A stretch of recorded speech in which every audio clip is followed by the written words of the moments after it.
it's worth it for the cuddles, though, right? I guess. Or for right. happy kids, they like cats. Yeah, my kid does love cats. Only one of them does, though. The other one is not a fan. All right, we're recording. I have a You seed. want me to count you in, Jesse? What do you say, Dan? I have a seed. I just ate some blackberries and I have a seed in my molar. It's gonna drive me insane. So if I look like I'm like took too much acid or ecstasy or something, or I'm like, Do you start grinding your jaws? Yeah. Yeah. Okay. Do All you right. wanna- You want me to you wanna count get you it in, out? Jesse? I'm all Yeah. right. Do you want to go get it out real quick? Like, okay. I don't have any way to You get got it out. some I don't have like a floss? cool tool. I'm just gonna suffer. Okay. We all right. Suffer in silence. Sure. I'm ready. Okay. I'm ready when you are. Okay. Ready? Yep. 5, 4, 3, 2, 1. What's up, everybody? Welcome to this episode of Facts on the Ground. I'm joined, as always, by my co-host, Misty Winston. And today we're glad to have back a previous guest of the show, Dan Cohen. He's a journalist who works with Behind the Headlines, which is a new outlet, I suppose you could say, but doing some very good investigative, independent work. And he's also a filmmaker who, along with Max Blumenthal, made the film Killing Gaza, which I highly recommend. And today we're going to talk with Dan about what's been going on in China and the propaganda we've been bombarded with for quite a while now. So, Dan, thank you very much for joining us again. Good to be back with you all. Thanks for having me. So, I want to paint a general picture of recent happenings in China because we've been hearing amped up, aggressive rhetoric from the Biden administration toward China, as well as toward Russia, Iran.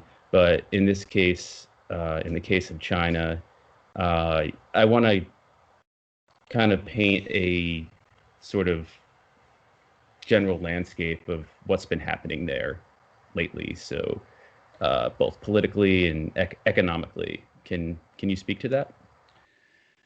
Well, I mean, the major thing is that we're in a new Cold War with China, that over the last few years has ramped up to unprecedented proportions under the Trump administration, and that has seamlessly continued into the Biden administration. Just today, the State Department released a report accusing China of genocide of Uyghur Muslims in Xinjiang, and that follows Mike Pompeo's statement on his last day in office, where he accused China of genocide, clearly in an attempt to kind of do as much damage to any form of diplomacy as possible and to kind of corner the incoming Biden administration into this hyper-aggressive anti-China stance, which it has gone right along with. It's not even clear how necessary that was, but there's been no pushback. I mean, at Anthony Blinken's confirmation hearing, Lindsey Graham, the neocon senator, said, do you think China is committing genocide? And he said, yes, I do. And so, there's never been any pushback. There's never any questioning from the Biden administration. So it's, part of a broader theme of total continuity, not only on China, but on Iran, for example. And so this genocide narrative and also a forced labor narrative has been kind of thrust down the throats of the American public, and come at us from kind of all angles. From, it's primarily a right-wing narrative, and it's extremely popular on, among the far right, but it's also made, it's made its way into kind of sort of leftish circles as well, and publications that have kind of given cover, kind of given a fig leaf to this whole narrative, and joined in this whole anti-China propaganda campaign. And it, there's a lot of really dangerous implications, consequences for one thing, economically, of course, the U.S. and China are tied very closely. And so as a result of this genocide designation and forced labor claims, we've seen this decoupling process between the U.S. and Chinese economy speed up, accelerate. And so these claims of forced labor in cotton growing areas and cotton factories in Xinjiang have led companies like Nike, for example, to say we're not going to, buy products from Xinjiang anymore. And this is actually a major part of Nike's business. And of course, Nike has never had any kind of problem with sweatshop labor before, and is totally reliant on sweatshop labor. Exactly. So, it seems to me that actually this is one of the places where there isn't sweatshop labor, and Nike is actually boycotting because of more equitable practices, labor practices. So there's a whole irony to it, which, it's kind of the whole broader irony in general is that the right wing that hates Muslims and hates Chinese suddenly really cares about Chinese Muslims.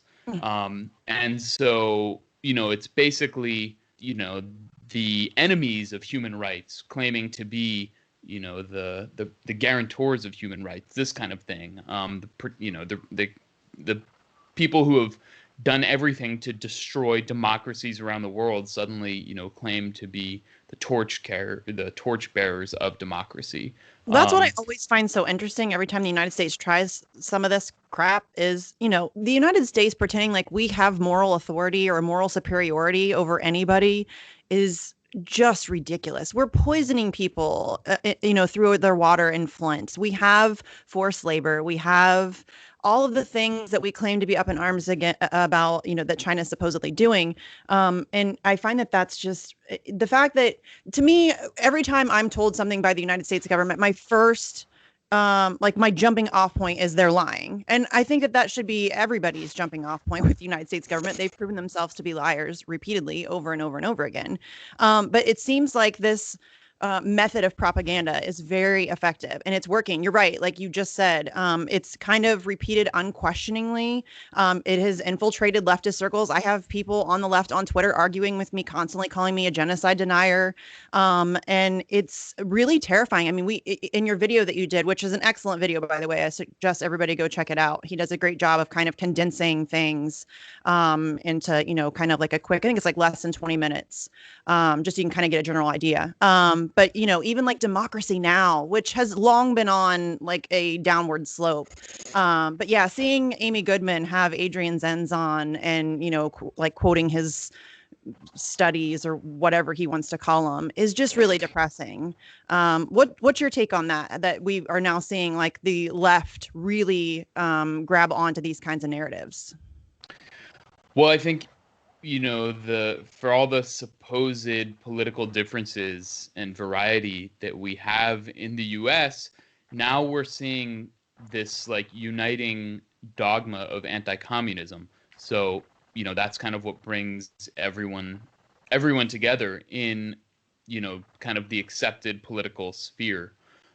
So, The Intercept, Democracy Now!, Jacobin have been pushing this Uyghur genocide narrative, forced labor, that China is some uniquely horrible, society of where everyone is surveilled and no one has free thought and everyone's a victim of the Chinese Communist Party.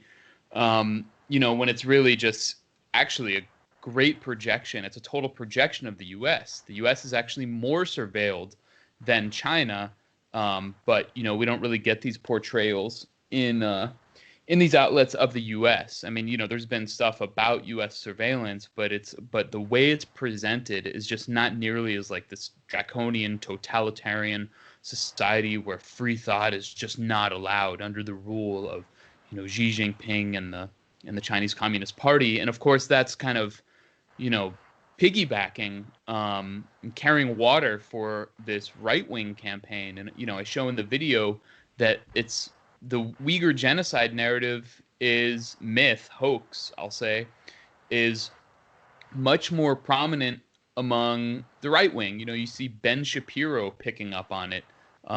You see Tim Pool picking up on it. These are all kind of like alt-right sort of figures that are so fervently anti-communist that anything they can pick up on, they will. And so you basically have these like dupes on the pseudo left that these are the same people that told us like you have to vote for Joe Biden, vote blue no matter who.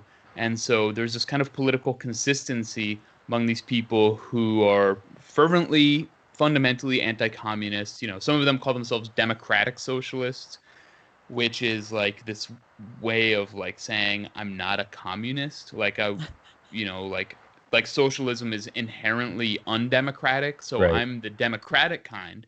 And that's what like AOC says, for example. Like I'm a democratic socialist, not a socialist. I'm not like one of those like Hugo Chavez, bad third world brown dictator types. Like I want to be like Norway. I want to be in NATO and have like oil wealth and use it, to fund some social programs, which is not actually socialism. Right. I want to responsibly use the U.S.'s responsibility to protect. Yeah, exactly. So, yeah, I mean, it's really, on one hand, frustrating to see these outlets go that way, but it's also, not really surprising when you look at kind of, they come from the establishment. The Intercept is, funded by the Silicon Valley billionaire Pierre Omidyar, who, participated with the U.S. government in the 2014 coup in Ukraine. He was a major part of that. He obviously has a major interest in balkanizing China and destroying China and preventing, its rise to prominence. So it's unfortunate, but I think these outlets it's also creating space for alternative media and like people like us who are not partisan in that way and who are really willing to take an honest look. And so there are more and more people who are hungry for that kind of integrity, and so they're turning to more alternative media outlets. So can we talk about some of the people who have been primary to this propaganda campaign regarding not just the Uyghurs, but the economic danger of China, if you will? The fact that it's on the road to becoming the next superpower. There's obviously a huge bipartisan fear of that that's been around for many, many years, but we only hear, like you've been saying, from a few voices like Adrian Zenz. And how is it that so few sources are taken as gospel and projected out to us and fed to us, and nobody's doing any sort of real scientific or forensic analysis of what's my favorite happening? in your video is when you showed the CNN report and they're like, our reporting finds, and then at the bottom it says our report was influenced by Adrian Zenz's report or whatever. It's like, you didn't do your own stuff. And it reminds me of the Syrian Observatory for Human Rights, which is another one-man operation.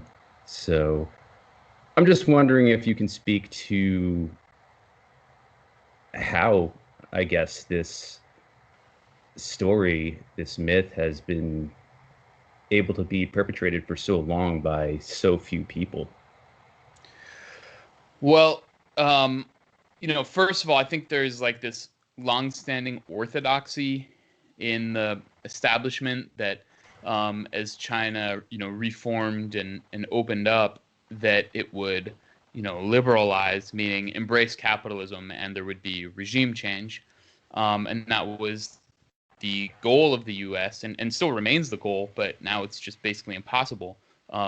And so, now the rhetoric is, well, we thought China would open up, and so that's why we engaged with it. They figured by like trading with China and all the stuff that it would force a regime change and they'd overthrow Communist Party. That didn't happen. The Chinese Communist Party, basically China managed to like tame the beast of capitalism and use it to grow its economy and use that money to basically improve people's lives. And now we know this year they eliminated extreme poverty, for example, which is just an enormous accomplishment that any sane person in this country with the death spiral that we're in would be looking to China, look at what for we're example. doing about Joe Biden projecting to cut child poverty in half. Like that's just a projection that still had like the $15 an hour minimum wage in the coronavirus bill. And everybody's like freaking out, oh, he's going to cut child poverty in half. They eliminated extreme poverty. Yeah, exactly. Like we're supposed to set, even if the cutting child poverty in half were true, which it's not, it's still like, why should we settle for half? Why should any children be in poverty? Why should anybody be in poverty? We just shouldn't have poverty at all. But it's a feature of capitalism, and so it's a feature of our system. And so China, I think one of the big reasons it's also seen as a threat in the bipartisan establishment is because if they're succeeding, then like maybe people like us would start looking at China and saying like, wait, what can we take from their experience and apply that to our own situation? And that's a lot of the way that I think we should look at it, not only with poverty, but with, for example, the response to the pandemic, where China dealt with it first, and after initial minor mistakes, did and facing an unknown virus, handled it incredibly well and continues to, and in an unprecedented way. Meanwhile, like the U.S. just is finally like rolling out vaccines, sort of. But what do we have, like half a million deaths attributed to COVID. So there's so much. Is sketchy as hell. Yeah, I mean, there's like the vaccine system and like private ownership, basically corporate, the pharmaceutical industry. There's just a giant conflict of interest in our entire medical system.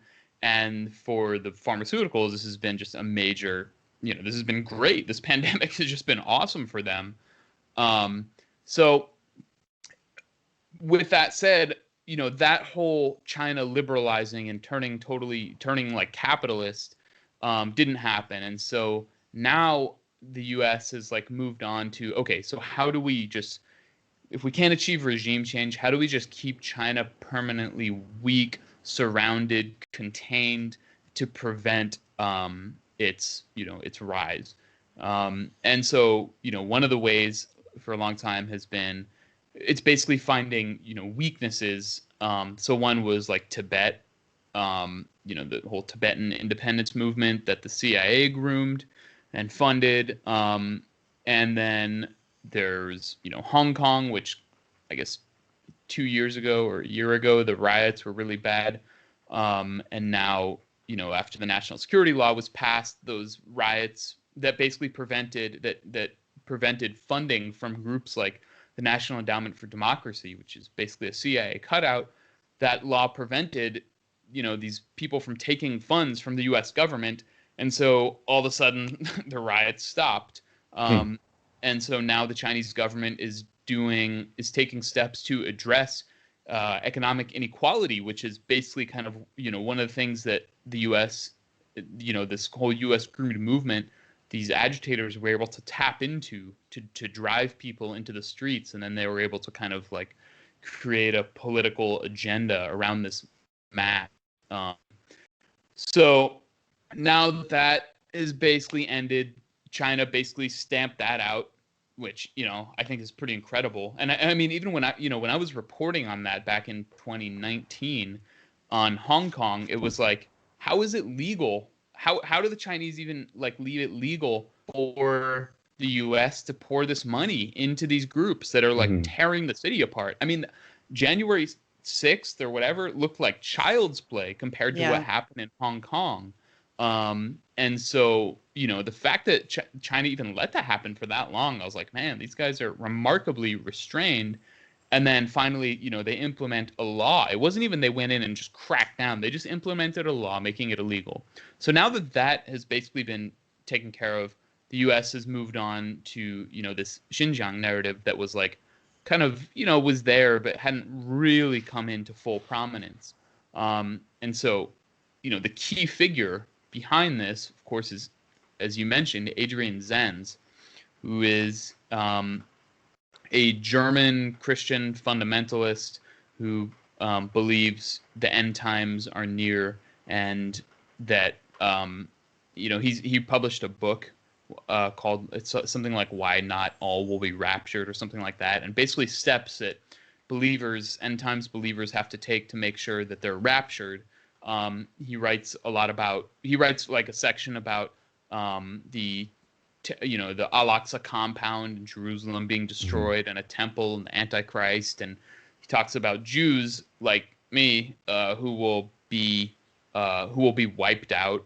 So I mean, I always wonder what he thinks about the Uyghur Muslims, what will happen to them in the end times, because they're also non-believers.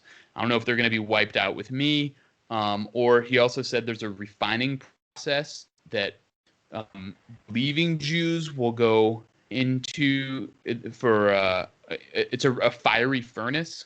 So the believing Jews will go into the fiery furnace where they will be refined, and then I guess some will make it up to the rapture. So some pretty weird beliefs. Not to mention he has like these beliefs about gender equality, that it's very bad and that women have a traditional role. So it's funny to see that, this guy is being held up as this like major proponent of like women's rights in China, when he's totally opposed to women's rights in the U.S. or anywhere else. I guess in his native Germany, presumably he opposes abortion, birth control, and these kinds of things. And so what he does in his reports that he cooks up, is he conflates the availability of birth control with genocide, which is like something that you would expect, like the extreme right wing, basically the Christian right to do in this country. And so, which they essentially do. Yes. Yeah. I mean, it's like, I don't know, like it's like sounds like the rhetoric of like an abortion clinic bomber, Right. That it's like he's stopping a genocide of like little babies, of unborn children. Yeah, exactly. So it's like that's kind of the belief system of Adrian Zenz, who's being embraced by Amy Goodman. So it's So really sad. remarkable. I mean, it's crazy to just see how people, I wish I could just say they've been duped, but it's willing at this point. You have to totally overlook this stuff. That's what I wanted to ask you. Why are people with like Amy Goodman, incredibly intelligent, amazing journalist, or she used to be. She knows people better. at The Intercept. Why are these smart people not doing the basic background homework on somebody like Zenz? Or why do you think? With Amy Goodman and The Intercept, I think there are some figures in there who are, hardcore anti-communist, and that's really what it's about. And so it's like playing this, ideology comes before facts, before, reality. And, I got to wonder about donors, what's going on behind the scenes. I mean, I don't ultimately know what's responsible, but that's what I would presume. And then with The Intercept, I think there's, when you look at some of the people they've hired and some of the people they've brought in to do their anti-China stuff, I mean, they're not like, The Intercept has its kind of celebrity left figures like Naomi Klein and Jeremy Scahill, and of course Glenn Greenwald used to be there. But then there's a whole bunch of people, and there are a few people at The Intercept whose work I do respect. But there are a number of people who they've brought in who are just like, they hired I can't even remember her name, but they hired someone just to do like anti-China stories recently. And so like that's become, a really central theme of The Intercept's journalism. And so, I mean, I can't separate that from their funder, who we talked about. So, how much of it is top down? I don't know. how much, but it's just like I don't see anyone there willing to challenge the new Cold War. I haven't seen even, Glenn Greenwald won't acknowledge that we're in a new Cold War with China, even though he was like one of the most prominent critics of Russiagate. It's like with China, I mean, it's just almost everyone is anti-China. Yes. And I actually wanted to ask you about that because it feels like Russiagate was sort of a placeholder. Like I think that this ramp up on China has been happening for a while, but I think that when Trump won, they weren't quite prepared to really roll that out full steam. So it feels like Russiagate was, the placeholder. We already have the seeds planted for Russophobia. We already have McCarthyism. It's kind of built into our culture. Let's just go ahead and jump on that, and then we'll slowly kind of convert to a China narrative. Is that something that you have kind of seen too? Because it feels very much as China gets more and more ramped up, the Russiagate stuff has been dwindling down and down and down. It's like we found the new boogeyman. Yeah, I mean, definitely there was a transition from, Russia being the main threat to China. Russiagate still gets trotted out occasionally. 2 weeks ago, there was an ODNI report saying that Russia tried to meddle in the election. And, that was something that I talked about with Carl Zaw in a podcast episode I did. But, Russiagate still serves a purpose. Like we saw a couple weeks ago, two weeks ago, the ODNI rolled out this report. Office of the Director of National Intelligence, top spy, rolled out this report saying Russia meddled in the election. A couple months ago, they said Russia didn't meddle in the election, and this was the most safe and secure election ever, right after Biden had won. And so now they say there was meddling, and then 1 or 2 days later, that's when George Stephanopoulos, the ABC reporter, who's a former White House communications director, so just a propagandist who's now at ABC, he basically set Biden up, saying, "Do you, Putin interfered in the elections. How are you going to punish him?" That's an incredible question to give to a president.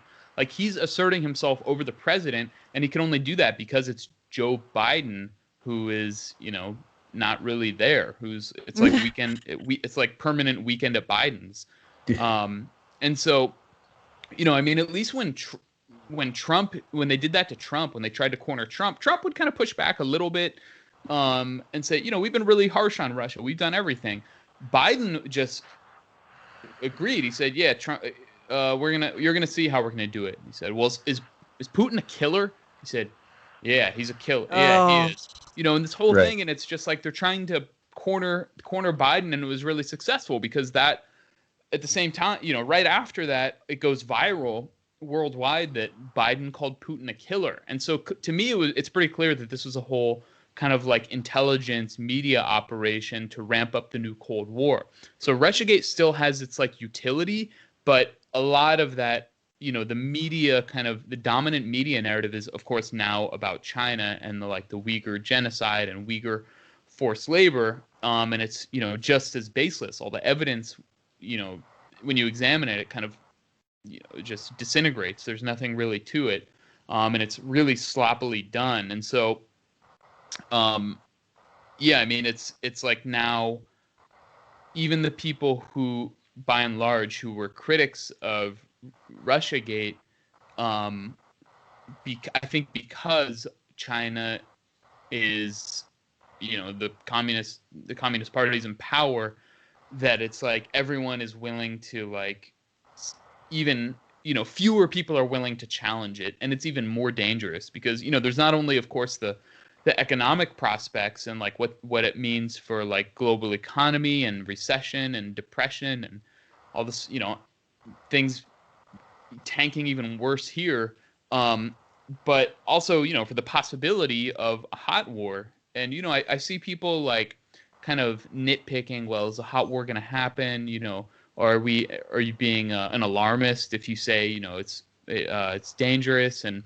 to me it's like, well, any possibility of a hot war is really bad, and so we need to put focus on pushing the U.S. to get out of the South China Sea, to get out of the East China Sea, and these highly provocative and aggressive actions under freedom of navigation, all the stuff that's the militarization of Taiwan. I mean, that's a huge thing that it's like, imagine if, you know, I don't know, Texas, declared itself independent and the Chinese government was militarizing the hell out of Texas and about, to recognize it as independent. I mean, that's just like a direct threat to the sovereignty of the U.S. that there's just no way it would be tolerated. Hezbollah's And going to China, do it first. yeah, exactly. Hezbollah's like moving from Venezuela, up through Yeah. Yeah. The That's border, such the a good U.S.-Mexico point, though, border. because we would never allow for the things that we do to other countries. We would never. Can you imagine the number of military bases we have surrounding China is insane. Can you imagine if China like put one military base in Canada? We would freak the fuck out. It would be that would be all you Rachel Maddow would be throwing a fit on TV every night screaming about it. And the fact that we think that we have this global authority and we can assert ourselves whenever we see fit is just ridiculous. The hypocrisy is astounding. And you talked about how the claims are really unfounded. There really isn't any like solid evidence to back up these claims of genocide. And in your piece for Behind the Headlines, you talked about how like the numbers that Adrian Zenz uses are garbage. I mean, he's talking about like each Uyghur woman getting forced IUDs like 8 times a day. That's ridiculous. That doesn't, the math doesn't add up. What is it? Because to me, I understand why like the CNNs and the MSNBCs don't counter or don't try to push back against the narratives because they are very much working for the establishment. But when people like Democracy Now and The Intercept, like that's really dangerous to me. And I've been seeing that over a broad span of issues. I mean, whether it's Assange or whether it's China or whatever it is, independent media is taking a very dangerous slide into like establishment narratives, and it's terrifying. Like, what do you make of that? Like, I don't know, and I know that like what we're doing is obviously helping, but this feels more dangerous than ever to me. And So let's not forget that the Uyghurs have already essentially begun or have been carrying out a hot war in Syria. There are, I don't know how many there are now, but I think at the height it was somewhere near 30,000, if I want to be make a conservative estimate. So again, we're looking in all the wrong places, or the U.S. is looking in all the wrong places. Yeah, I mean, that's a really important point, is that, there's this whole Uyghur separatist movement that, at least parts of it, I don't know how much, but have ties to Al-Qaeda affiliated groups. The East Turkestan Islamic Movement, which Mike Pompeo delisted as a terrorist group, right before he left office too. And so, these Uyghur militants were trained in Afghanistan originally.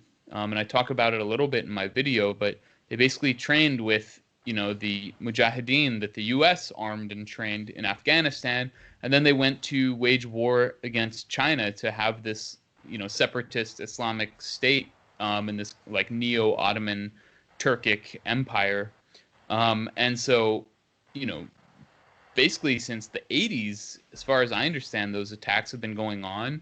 And then when China implemented these so-called concentration camps, these attacks stopped. And so, whatever they've done has been pretty remarkably successful. But there have been, I don't know what the figures are actually. So maybe you're right. It was 30,000 at one point. I don't know what they are, but there was a number of. I read in Max's most recent book a figure of 25,000, Okay. and then I think it might have been like a foreign affairs report or something. The number had jumped a bit, so I can't give an exact figure, but let's say 25,000. I trust what Max. Yeah. cited. Yeah. So there's been, I mean, 25,000 Uyghurs fighting the Syrian government, basically allied with ISIS and Al Qaeda and the CIA and Pentagon in this dirty war against Syria. And now I know, there are a number of Uyghurs in Idlib province, which is the largest Al Qaeda haven in the world. And, that's totally kind of erased from the narrative. I mean, one of the things I show in the video is how it's like it used to be okay to acknowledge that there was like a separatist movement with ties to extremist groups. And now that's like, that's like forbidden, or it's just dismissed as Chinese propaganda. And so, it's pretty remarkable to see the U.S. basically allying itself with fanatical groups. But, if you kind of understand the history of U.S. foreign policy in kind of, the Middle East, Central Asia, then, and South Asia, then you understand that, while the U.S. on basically the whole war on terror, of course, is a farce, it was all about regime change and using these, extreme right-wing Muslim fanatic groups to achieve their goals going back to the 70s. And then when, those blew back against the U.S. with 9/11, and like some of the attacks before, but in 9/11, then it was suddenly, oh, they're our number one enemy. But, under the cover of this whole war on terror being used for regime change, which only fueled the growth of these groups, then it became, a way for the U.S. to weaponize them even more. So, in Iraq and Syria, China. And so, the countries that have really suffered from this whole kind of double game the U.S. plays, they're not even ideologically aligned. Like China and Russia, for example, are closer than ever now, and they're not ideologically aligned. Iran is not ideologically aligned with any of those, with and so it's like the U.S. has basically pushed them all together, and they have a common enemy of imperialism, of U.S. imperialism, but also of, the kind of empire's like jihadist foot soldiers.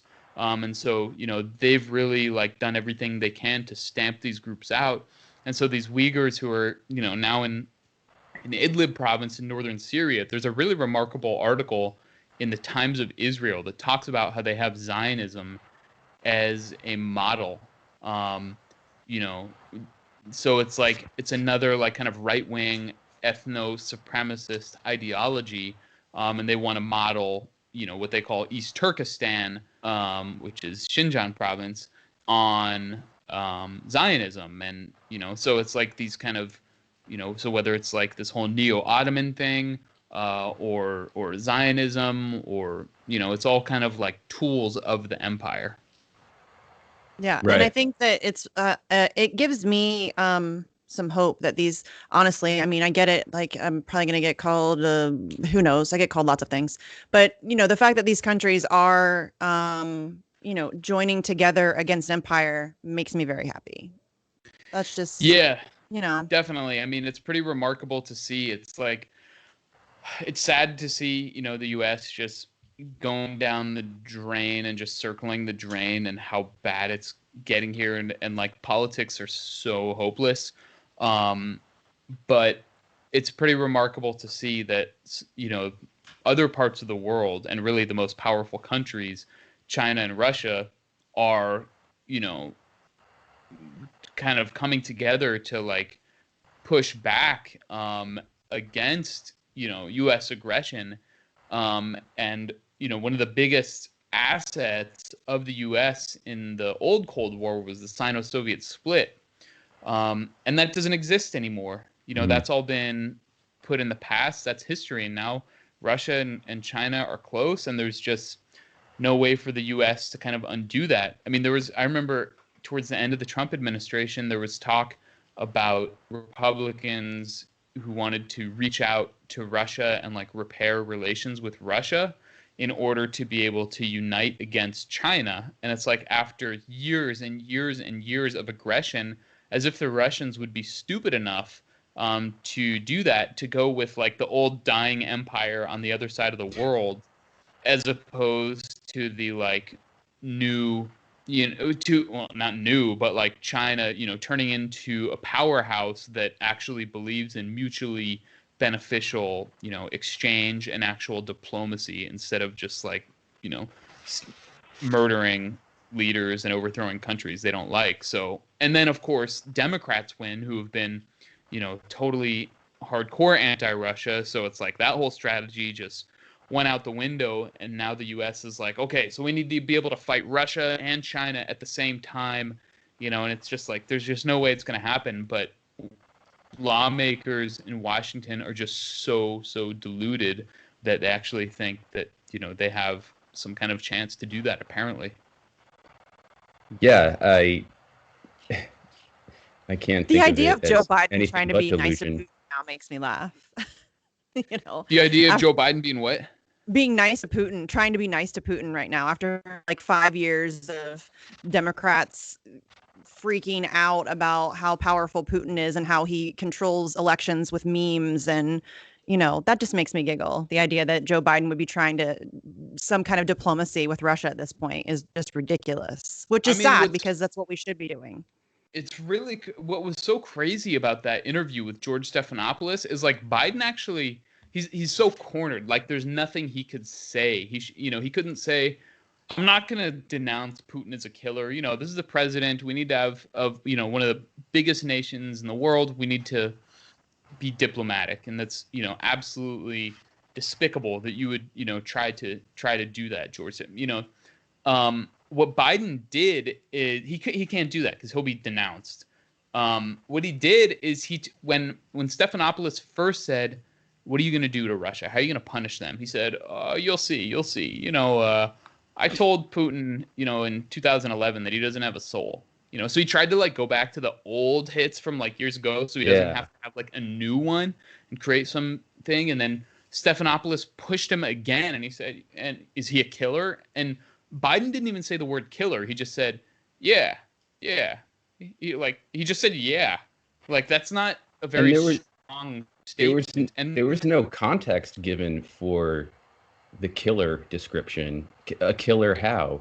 It's killing journalists or killing Chechens? How is he a killer different from Joe Biden as a killer? I mean, Joe Biden was a champion of the Iraq War. Surely he qualifies as a killer. He just bombed Syria illegally and killed 22 people. I like Trump's comment a couple years ago when they asked him, like something about like his, about killers, and he's like, "Well, we're not killers. You don't think we're killers?" Yeah. Like, you know what I mean? It's like, man, Trump said the truth. Like that's, of course, which is why they hate him. He did that sometimes. Like that was a little silver lining about Donald Trump. Yeah, exactly. Like, obviously I'm not a Trump fan, but like in the sense that Trump was like the unvarnished face of the empire, that was just didn't know when to shut up. Yeah, I mean, like, when they were talking about Syria, he's like, "Yeah, we're gonna go steal their oil." Like, finally, he just said it out loud. Thank you. Like, you're an asshole, and I hate you, but thank you for the truth. Yeah, he's the perfect spokesman for the empire. So it's like, but like Biden is kind of the perfect image for the empire now too, because he's just like, well, it's like when you look at Biden over the years, he was such a like aggressive, loud, like bastard. Yes. And he would. And then, like, now he's just, like, old and addled and not sure what's going on and, like, falling up a flight of stairs and, like, forgets who his wife is and who his sister is and confused all the time.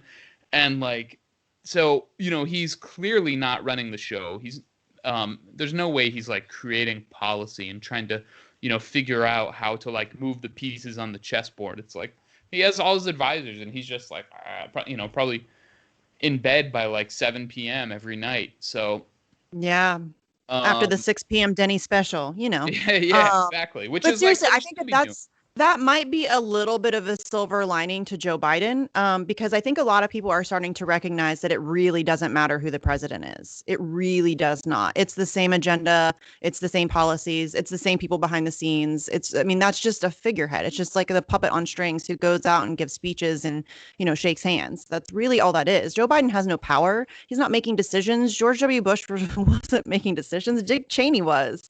Barack Obama was probably a little bit more involved.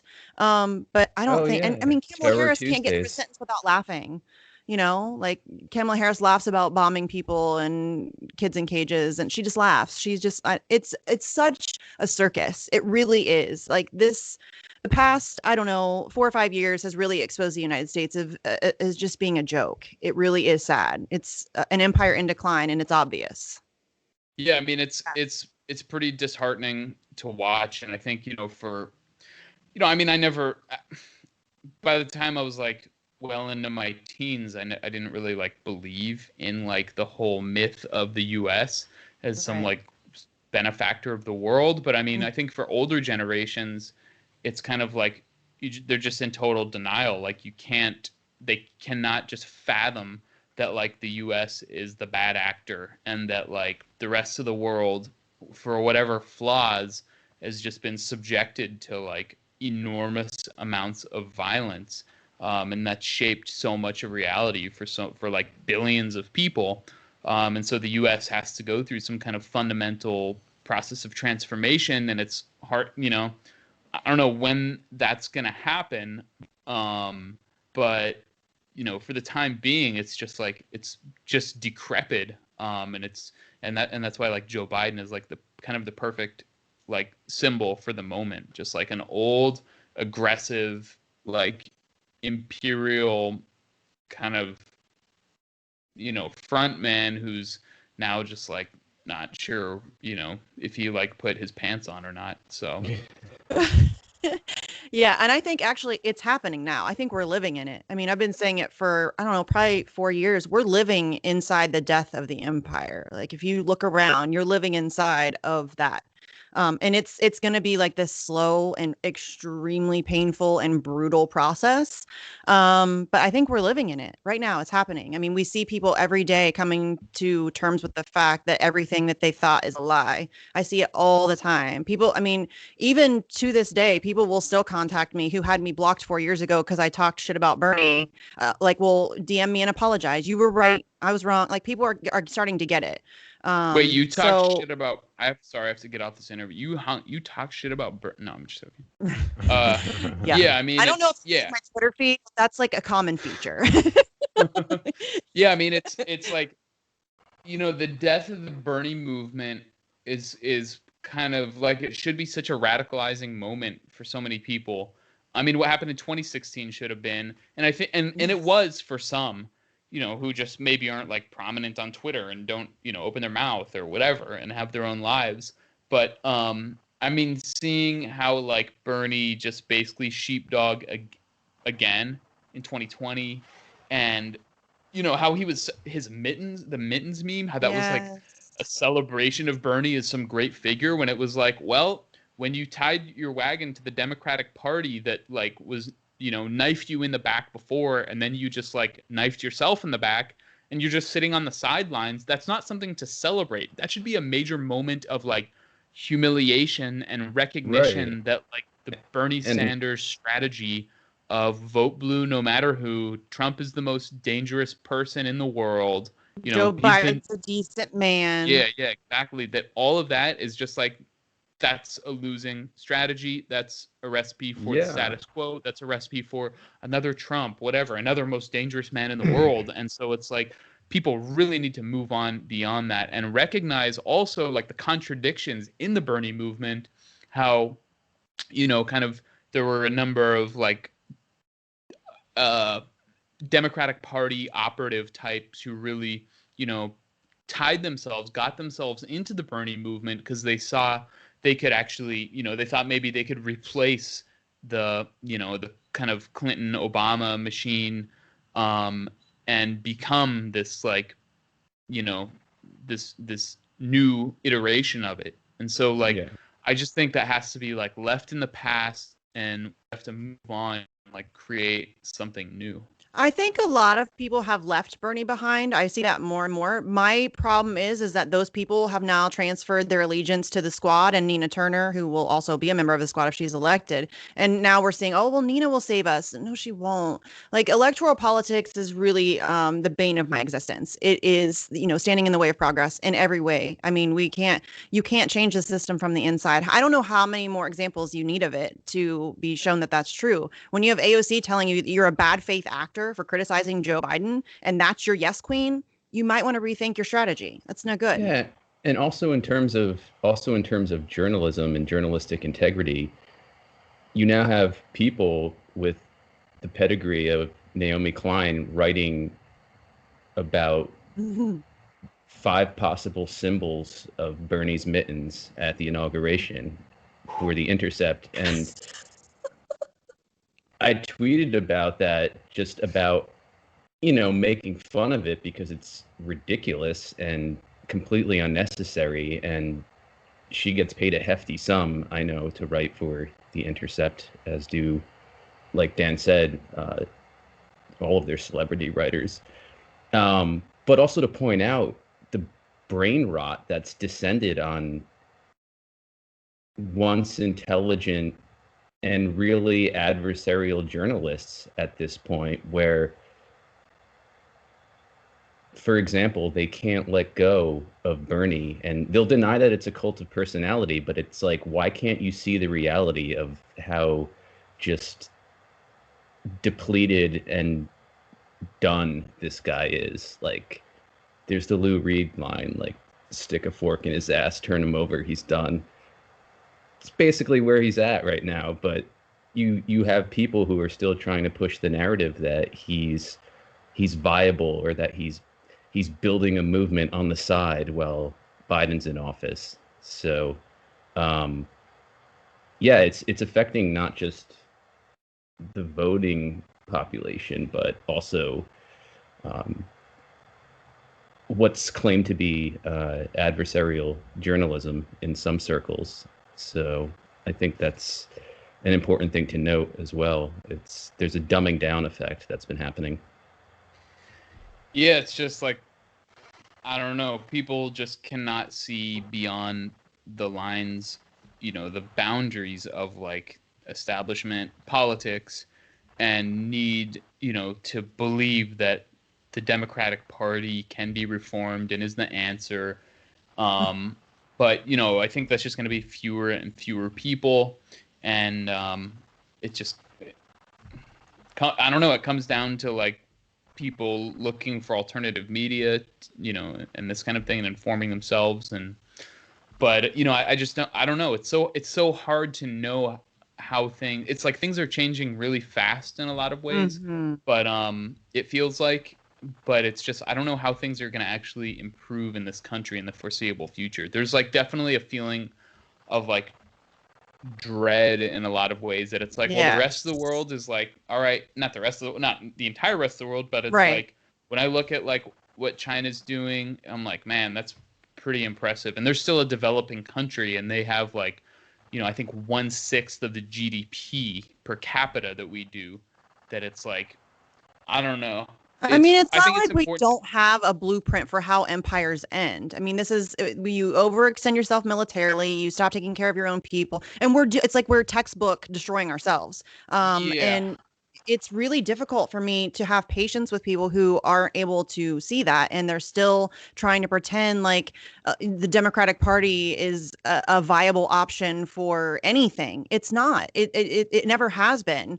You cannot get elected as a Democrat and make any difference whatsoever at all, period, the end. It just doesn't happen. You will, you can't get into, really, you just can't get elected, period, because I don't think that you could even be elected as an independent, Green Party, whatever, libertarian, doesn't matter. Once you get inside that system, it will eat you alive, and you will either bend yourself to fit in, or it will shove you out and find somebody who will be willing to adjust their morals appropriately.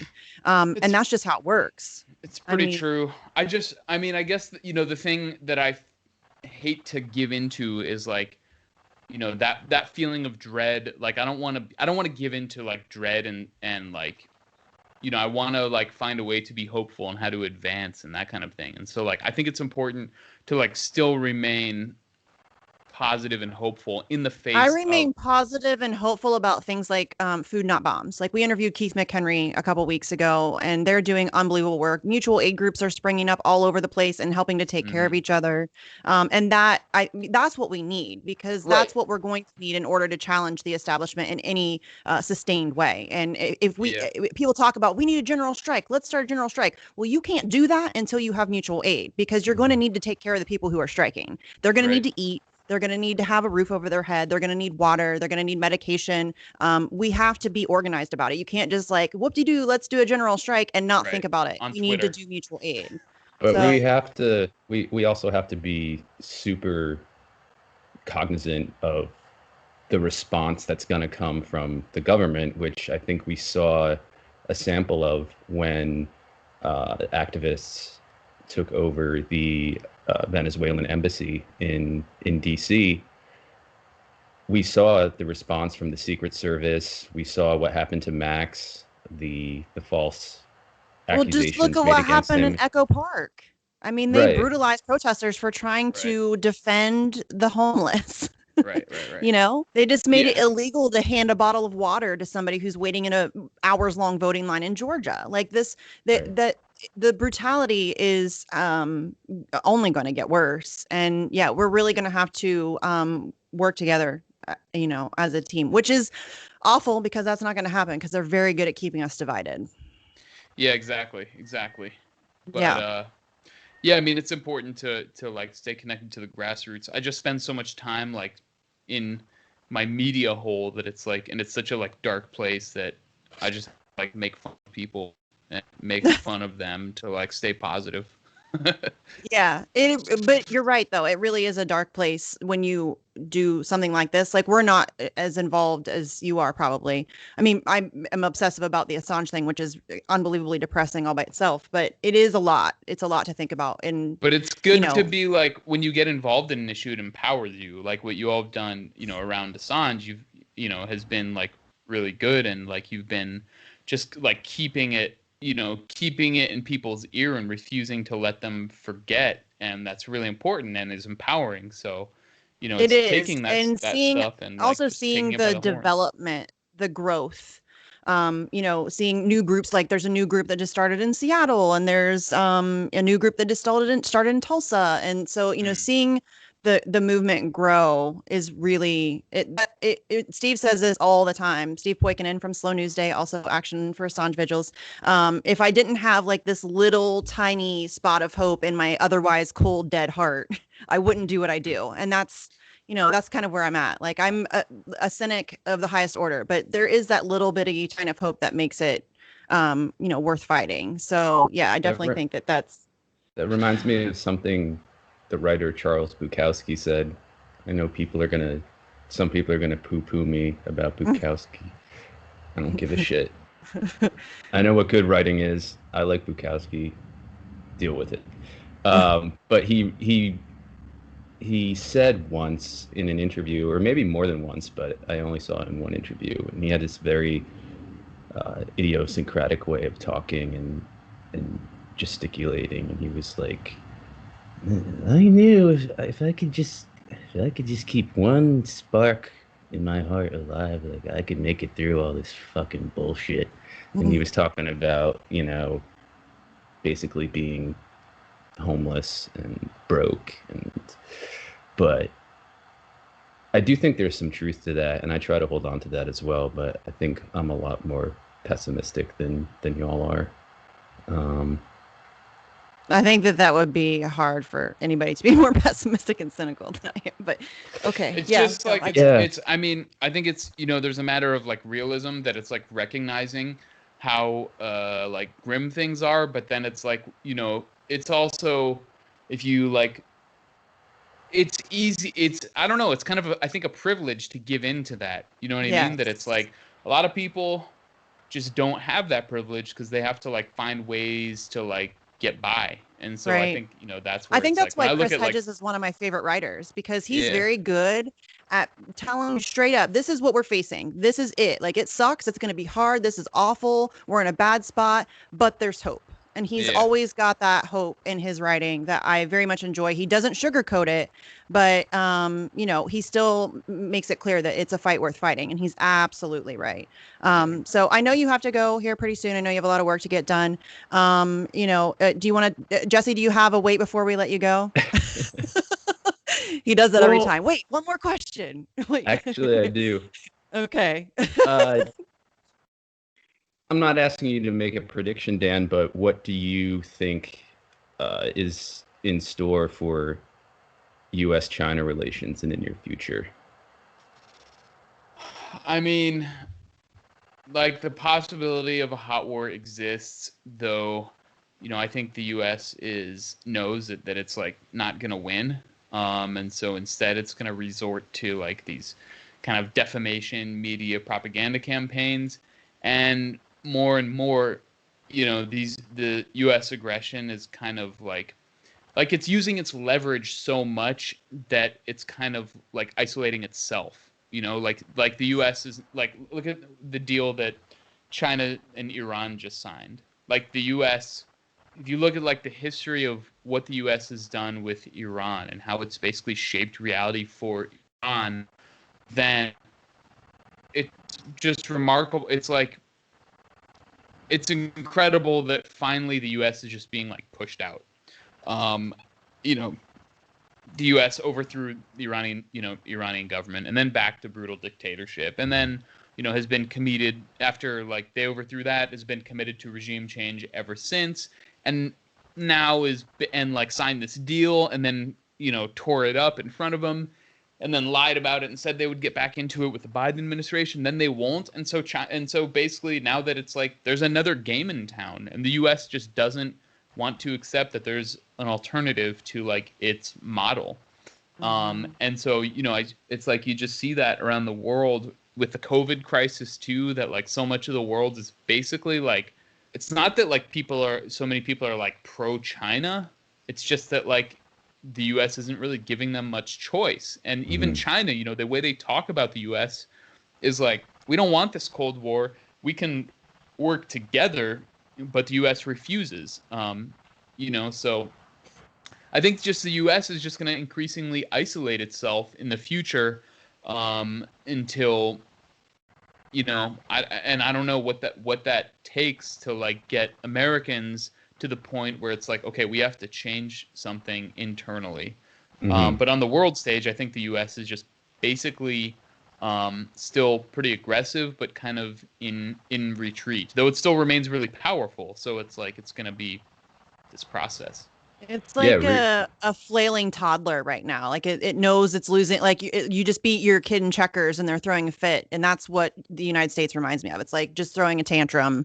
We're still powerful. It's really gross. that's the only leverage, the only power it has left is the military imperial power that it has, and that is essentially acting like a kid.